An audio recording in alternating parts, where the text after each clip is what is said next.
Adımır hiç gördüğün saat kokuylan. Onlar yevcize bindi. Örtüsünün altında küçük kapıcık var. Her bir yarım saat kapıcık açılır.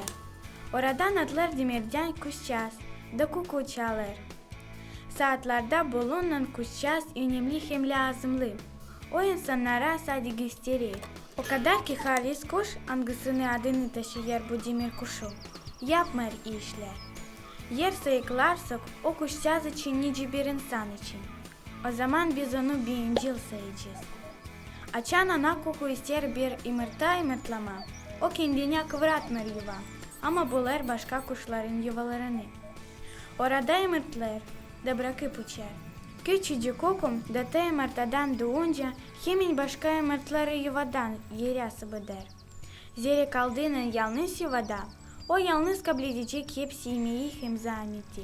Kukular kendi kaderinden kara, kimsenin kaderi için düşünmürler. Var uşaklar da nice kukular. Onlar başkalarının giyimlerini alırlar. İsterler bütününe dikkati kendine çekme. Ama kendini bu türlü kullanarak onları başlarlar beğenmeme dolayındaki uşaklar. Allah bizim mutlu olmamızı ister da bilir. Biz ta kısmetliyiz varken kafadarlarımız kiminle paylaşırız hem kime iyi davranırız.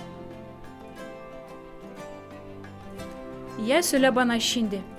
Niye söylem sen kendini götürersin ki başkası anlasın hani sen değilsin bencil? Bilir misin ne der Allah?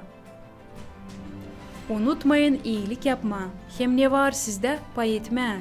Zira bu türlü kurbanları Allah sever. Çıfıtlar Akiyat 13. baş 16. yer.